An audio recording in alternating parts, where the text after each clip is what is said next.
Shalom Elohim, haleluya, puji nama Tuhan. Semangat pagi Bapak Ibu Saudara yang dikasihi Tuhan kita, Yesus Kristus. Jumpa lagi bersama saya Pendeta Samuel Mawuntu dalam Renungan Pagi. Hari ke-2001 hari. Renungan pagi ini mengudara. Puji Tuhan. Bapak Ibu Saudara yang dikasihi Tuhan, sebelum kita membaca, mendengarkan, dan merenungkan firman Tuhan hari ini, mari kita berdoa. Minta pimpinan Roh Kudus. Kita berdoa. Bapa di surga, berbicaralah kepada kami semua. Pakai firman Tuhan ini untuk menegur kami, menasihati kami, meneguhkan iman percaya kami.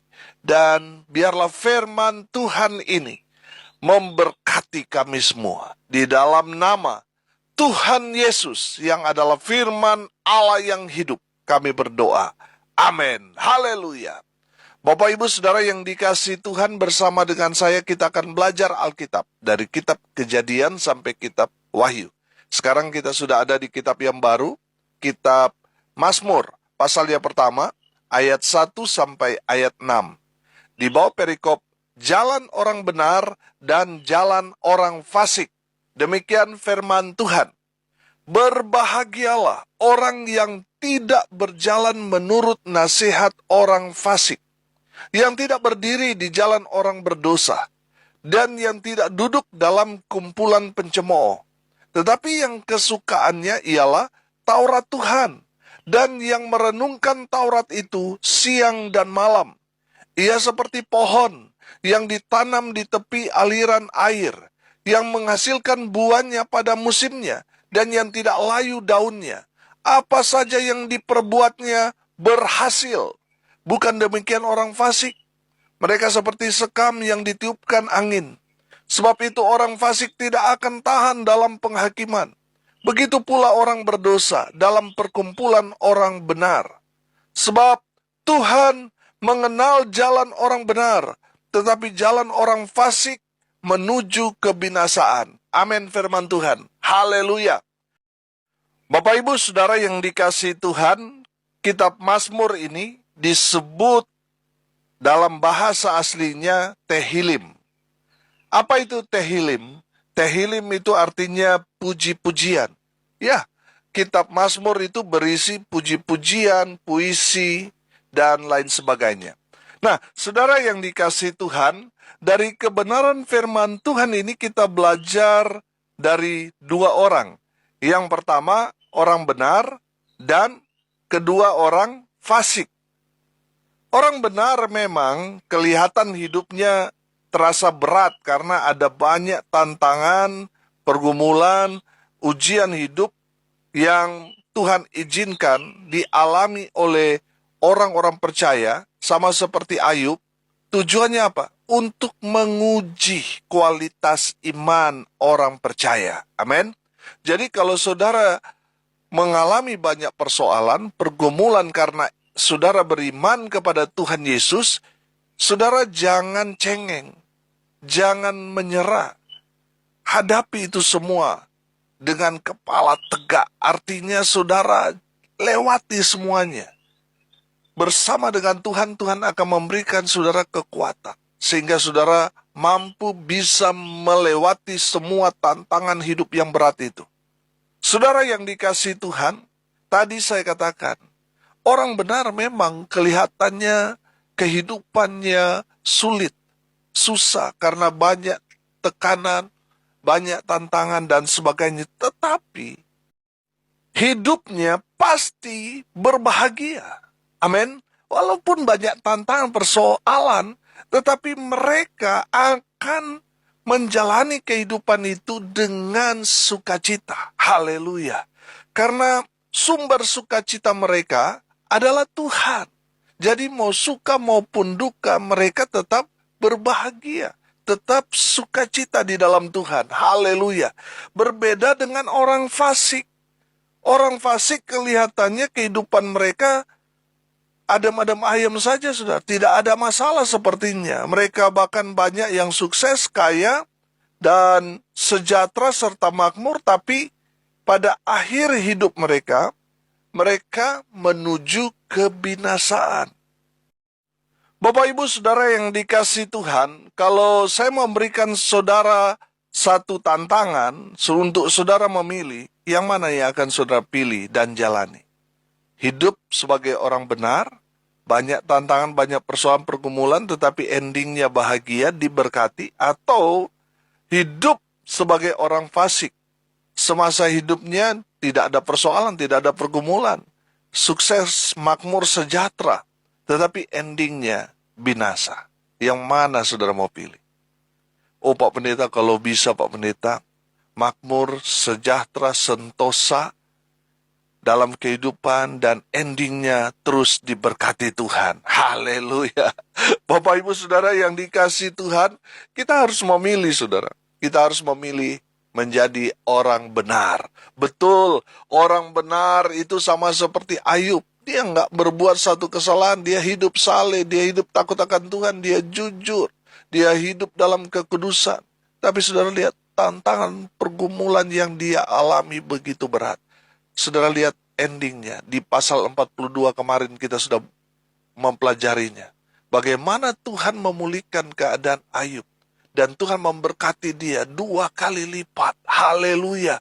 Bapak Ibu Saudara yang dikasihi Tuhan, lebih baik kita di awal kita memang bergumul saudara. Tetapi pada endingnya kita diberkati Tuhan dengan luar biasa. Sehingga sama seperti kita nonton film happy ending saudara. Senang kita melihat kalau happy ending, betul gak? Saudara yang dikasihi Tuhan, saya percaya Tuhan itu merancangkan hal-hal yang hebat, luar biasa, dahsyat, ajaib bagi kehidupan kita orang percaya. Amin. Nah, pertanyaannya sekarang saudara, apa dan siapa orang fasik itu? Orang fasik itu adalah mereka yang berbuat dosa, tapi tidak mengakuinya. Itu orang fasik. Dan saya percaya ada banyak orang di luar sana ya yang mengatakan dia beragama, dia orang Kristen, bahkan dia seorang hamba Tuhan, tapi melakukan dosa jalan terus. Saya mau bilang, itu orang fasik. Betul? Dalam Injil Yohanes pasal 8 ayat 1 sampai ayat 11 di sana nanti saudara baca. Dalam pasal 8 Injil Yohanes itu berbicara tentang seorang perempuan yang tertangkap basah sedang kedapatan berbuat dosa zina. Siapa yang membawa wanita pelacur itu di hadapan Tuhan Yesus? Yang membawa pelacur itu adalah ahli-ahli Taurat dan orang-orang Farisi. Yang notabene adalah pemuka-pemuka agama. Mereka membawa pelacur itu untuk menguji atau mengetes pengetahuan atau pemahaman Yesus tentang hukuman Musa bagi orang yang berbuat zina. Menurut hukum Musa, orang yang tertangkap atau kedapatan atau ketahuan berbuat dosa zina, menurut hukum Musa, mereka harus dilempar atau rajam, dilempar batu sampai mati. Itu hukum Musa.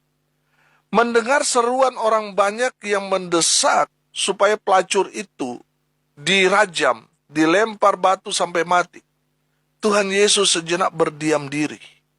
Dia membungkukkan dirinya, menunduk. Tuhan Yesus menulis dengan jarinya di tanah. Dan Yesus bangkit, berdiri dan berkata kepada mereka semua, barang siapa di antara kamu tidak berdosa, hendaklah ia yang pertama melempar batu kepada perempuan itu. Sejenak semua terdiam. Lalu Tuhan Yesus kembali membungkukkan tubuhnya dan menulis di tanah. Saudara, satu persatu mereka meninggalkan Yesus dan pelacur itu. Saudara, tadi saya katakan yang membawa pelacur itu di hadapan Tuhan Yesus siapa? Ahli-ahli Taurat dan orang-orang Farisi. Mereka adalah orang-orang yang sepertinya taat melakukan firman Tuhan. Karena mereka setiap hari ada di bait suci. Mereka adalah orang-orang yang dalam tanda kutip, bagi pandangan orang-orang Israel pada saat itu, mereka ini orang suci. Saudara, di saat Tuhan Yesus berkata kepada mereka semua, barang siapa di antara kamu tidak berdosa, hendaklah ia yang pertama kali melemparkan batu kepada perempuan itu. Saya perhatikan, ahli-ahli Taurat, orang-orang Farisi yang dicap orang suci, mereka meninggalkan Yesus dengan pelacur itu. Artinya apa? Mereka orang fasik. Mereka kelihatannya rohani, tapi kelakuan mereka apa? Roh halus. Saudara yang dikasih Tuhan, saya bilang, mereka itu orang fasik. Saya mau tanya sama Bapak Ibu Saudara sekalian, banyak gak orang-orang fasik di sekitar kita? Sudah tahu kebenaran, tapi masih berbuat dosa. Ada nggak orang-orang seperti itu di sekitar kita? Oh, banyak Pak Pendeta. Malah ada pendeta yang selingkuh. Ada pendeta yang berbuat dosa ini dan itu dan sebagainya. Banyak. Ada majelis begini, ada jemaat begini. Tapi yang lebih banyak jemaat daripada pendeta. Bapak Ibu Saudara yang dikasih Tuhan, banyak orang seperti ahli-ahli Taurat itu. Tahu firman Tuhan, tapi dosa jalan terus. Banyak orang-orang seperti orang-orang Farisi yang memelihara ritual agama. Kelihatannya, wah ini orang yang suci, orang yang hebat, orang yang betul-betul melayani Tuhan. Tapi ada dosa-dosa favorit yang mereka lakukan. Mereka disebut firman Tuhan ini orang fasik. Saudara yang dikasih Tuhan, pastikan saudara tidak seperti orang fasik ya. Sudah tahu kebenaran, tapi masih melakukan dosa. Saudara, orang fasik tidak akan pernah hidup bahagia. Jadi saudara bertobat. Kalau saudara mengaku orang Kristen, hamba Tuhan, tetapi masih melakukan dosa-dosa favorit dalam kehidupan saudara, saudara dengar ini baik-baik. Sampai kapanpun saudara, kalau saudara masih hidup dalam dosa, masih senang berbuat dosa, saudara tidak akan pernah hidup bahagia. Saudara tidak akan diberkati. Saudara yang dikasihi Tuhan, saya mau tanya kepada Bapak Ibu Saudara sekalian. Apakah saudara orang benar atau orang fasik? Yang bisa menjawabnya adalah saudara sendiri. Mari lihat introspeksi diri kita. Jangan-jangan kita semua sudah tahu kebenaran, tetapi kita masih melencengkan kebenaran itu, kita masih hidup dalam dosa, kita orang fasik. Kalau kita nggak bertobat, kita akan binasa, saudara. Tadi saya katakan, beda orang benar dan orang fasik. Orang benar endingnya bahagia, diberkati Tuhan.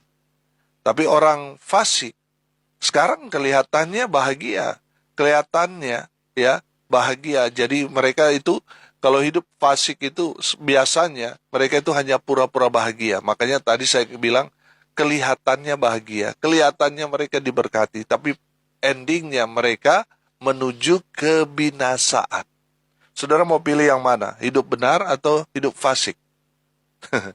Kalau kita melihat sekarang ini orang lebih memilih hidup fasik karena mereka ingin dihormati, dihargai oleh dunia. Karena mereka berpikir kalau mereka kaya, mereka sukses, orang akan menghormati, menghargai mereka. Tapi buat apa semua kekayaan yang kita miliki kalau kita pada akhirnya binasa? Jangan sampai kita sama seperti orang kaya yang bodoh itu. Punya segalanya, tapi kehilangan nyawa. Binasa, saudara.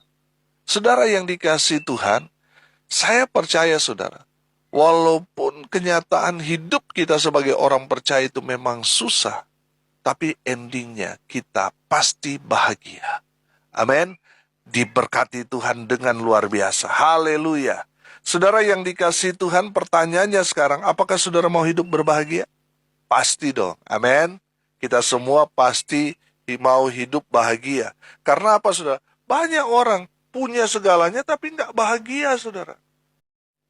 Orang yang biasanya tidak bahagia, mereka itu sering dalam tanda kutip membeli kebahagiaan yang semu. Makanya mereka itu banyak pergi ke dunia malam, dunia hiburan, diskotik, nightclub, dan sebagainya, saudara, untuk mencari kebahagiaan palsu di sana. Saudara yang dikasihi Tuhan, pertanyaannya sekarang, apakah saudara mau hidup berbahagia? Kalau saudara mau hidup berbahagia, pesan firman Tuhan ini yang pertama, saudara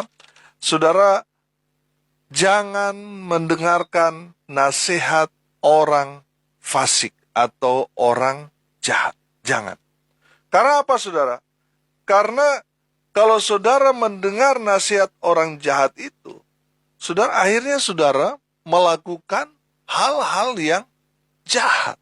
Hal-hal yang tidak berkenan di hadapan Tuhan. Saudara yang dikasihi Tuhan, sumber air yang kotor akan mengaliri air yang kotor.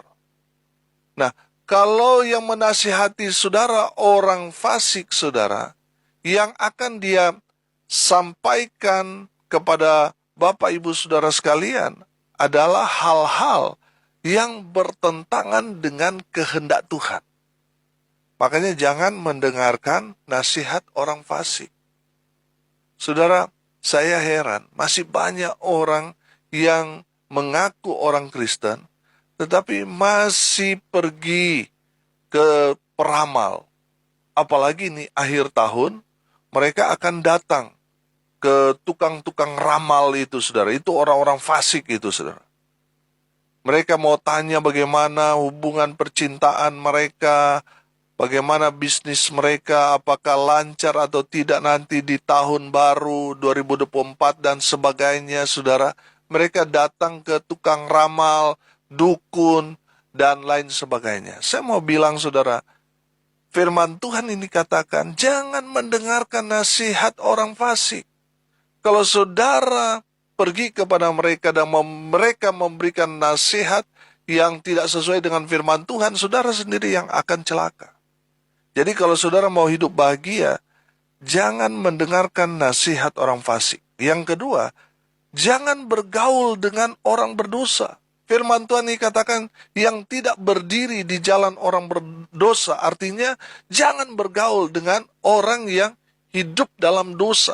Saudara yang dikasihi Tuhan, firman Tuhan mengingatkan kita, pergaulan yang buruk merusak kebiasaan yang baik. Jadi saudara yang dikasihi Tuhan, saudara yang tadinya polos, hidup lurus-lurus saja, saudara, karena saudara bergaul dengan orang yang menggunakan narkoba, lama-lama saudara akan mencicipi itu dan akhirnya saudara jadi pecandu narkoba. Saudara yang tadinya tidak pemabuk, tidak penjudi, tapi pergaulan saudara, circle saudara orang-orang seperti itu, akhirnya apa, saudara? Saudara yang tadinya hidup benar mulai terkontaminasi dengan dosa. Bapak Ibu dengar ini baik-baik. Kita berteman dengan siapa saja, silakan, tidak ada masalah. Tapi bijaklah dalam memilih pergaulan. Karena tidak semua teman kita itu orang baik. Ada banyak orang-orang yang berdosa, orang-orang yang mau mengajak kita untuk melakukan atau kompromi dengan dosa. Banyak, saudara. Bapak Ibu saudara yang dikasihi Tuhan, hati-hati dalam memilih pergaulan. Berteman dengan siapa saja boleh, tapi hati-hati dengan bergaul. Karena pergaulan yang buruk merusak kebiasaan yang baik. Hati-hati. Kita itu sebagai orang percaya harus mempengaruhi orang-orang yang masih hidup dalam kegelapan supaya mereka hidup dalam terang Kristus. Jangan sampai kebalik. Kita yang sudah hidup dalam terang, kemudian bergaul dengan orang-orang yang gelap, bukannya menerangi, justru padam apinya. Terangnya redup. Nah, saudara ada dalam bahaya. Saudara yang dikasihi Tuhan, jangan bergaul dengan orang berdosa. Pesan firman Tuhan yang ketiga, jangan berada di dalam circle orang-orang pencemooh. Apa itu pencemooh? Pencemooh itu artinya orang angkuh, orang sombong, orang yang tidak mau peduli dengan agama, dengan Tuhan, dan lain sebagainya. Nah, saudara yang dikasihi Tuhan, Tuhan tidak mau saudara ada dalam kumpulan para pencemooh, orang-orang yang sombong. Siapa orang sombong itu? Orang yang ditegur marah, tersinggung, itu orang sombong. Apalagi kalau saudara ajak dia dalam kegiatan-kegiatan agama, dia tidak mau, saudara, hati-hati. Itu orang sombong. Jangan bergaul dengan orang seperti itu. Lama-lama saudara bisa ikut-ikutan dengan dia. Nah, kalau dia orang yang punya banyak uang, ya saudara pasti akan mengikuti gaya hidupnya. Saudara yang dikasihi Tuhan, dengar ini baik-baik. Kita sebagai anak-anak terang, kita itu harus menjaga circle kita. Orang-orang di sekitar kita itu pastikan adalah orang-orang yang takut akan Tuhan. Saudara, kalau saudara ada di circle orang-orang yang tepat, ketika saudara ada dalam pergumulan, mereka akan mensupport saudara. Mereka akan memotivasi saudara supaya bangkit dari keterpurukan. Amin. Tapi kalau circle saudara, para pencemooh saudara, saudara akan semakin terjerat, semakin sulit untuk bangkit. Karena tidak ada orang-orang yang menguatkan saudara. Justru banyak orang-orang yang jahat yang akan terus menjerumuskan saudara. Karena saudara berada di circle yang salah. Jadi pastikan saudara ada di circle yang tepat. Amin. Haleluya. Bapak Ibu Saudara yang dikasihi Tuhan, yang keempat, kalau saudara mau hidup berbahagia, diberkati Tuhan, tetap sukacita merenungkan firman Tuhan itu siang dan malam. Amin. Saudara yang dikasihi Tuhan, kita teringat di dalam pesan Tuhan di Yosua pasalnya pertama, ayat 8 berkata begini, "Janganlah engkau lupa memperkatakan kitab Taurat ini, tetapi renungkanlah itu siang dan malam." Supaya apa? Engkau bertindak hati-hati sesuai dengan segala yang tertulis di dalamnya. Sebab dengan demikian perjalananmu akan berhasil dan engkau akan beruntung. Haleluya. Saudara yang dikasihi Tuhan, kalau saudara mau berbahagia, diberkati Tuhan dengan luar biasa, renungkan firman Tuhan itu siang dan malam. Baca firman Tuhan. Dengarkan firman Tuhan. Renungkan itu siang dan malam. Maka berkat Tuhan mengalir dalam kehidupan saudara.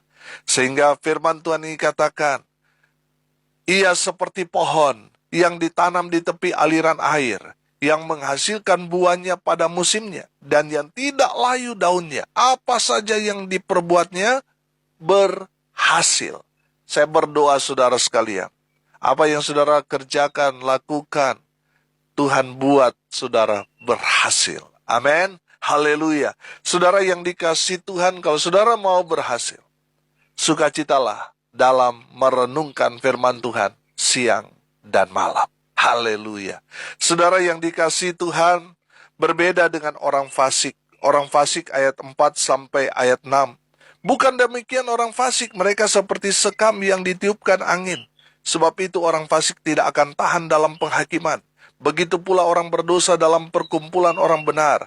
Sebab Tuhan mengenal jalan orang benar, tetapi jalan orang fasik menuju kebinasaan. Saudara yang dikasihi Tuhan, hari ini kita belajar orang benar dan orang fasik. Saya berdoa, kita semua orang-orang benar. Amin. Yang fasik bertobat. Amin. Haleluya. Mari kita berdoa. Terima kasih Bapa di surga atas kebenaran firman Tuhan yang sudah menyapa kami di hari ini. Berkati semua pendengar dimanapun mereka berada. Tuhan memberkati kehidupan pribadi mereka, rumah tangga mereka diberkati, dipulihkan. Usaha pekerjaan pelayanan mereka diberkati Tuhan. Dibuat beruntung, berhasil dalam segala hal. Mereka yang sakit Tuhan sembuhkan, mereka yang lemah Tuhan kuatkan. Tuhan hibur mereka yang berduka cita, dan hari ini kalau ada yang berulang tahun, Tuhan Yesus memberkati dengan umur panjang, kesehatan, kekuatan dari Tuhan menyertai mereka selalu. Hamba berdoa dalam nama Tuhan Yesus. Biarlah berkat Tuhan turun memenuhi semua pendengar dimanapun mereka berada. Bapak Ibu Saudara yang dikasihi Tuhan, arahkanlah hatimu kepada Tuhan dan terimalah berkat dari Tuhan Yesus. Tuhan memberkati engkau dan melindungi engkau. Tuhan menyinari engkau dengan wajahnya dan memberi engkau kasih karunia. Tuhan menghadapkan wajahnya kepadamu dan memberi engkau damai sejahtera. Di dalam nama Tuhan Yesus, sumber segala berkat. Bapak Ibu Saudara yang percaya, diberkati Tuhan, katakan amin. Puji Tuhan. Bapak Ibu Saudara yang dikasihi Tuhan, kalau saudara merasa diberkati melalui renungan pagi ini, bagikan juga kepada saudara-saudara yang lain supaya mereka juga diberkati. Karena untuk itulah kita dipanggil untuk jadi berkat. Haleluya. Bapak Ibu Saudara pendengar setia dimanapun Bapak Ibu Saudara berada saat ini, saya Pendeta Samuel Mawuntu mengucapkan banyak-banyak terima kasih kepada Bapak Ibu Saudara sekalian yang sudah berbagi buat saudara-saudara kita yang disabilitas tunanetra. Kemarin tanggal 12 Desember saya sudah salurkan kepercayaan Bapak Ibu Saudara sekalian di Yayasan Cornelia El Shaddai di Tabanan, Bali. Bapak Ibu Saudara, saya percaya Tuhan membalas berkat berlipat kali ganda dalam kehidupan saudara. Haleluya, haleluya. Bapak Ibu Saudara yang dikasihi Tuhan, salam kasih dari Bali, saya Pendeta Samuel Mawuntu. Sampai jumpa besok pagi. Tuhan Yesus memberkati kita semua. Haleluya.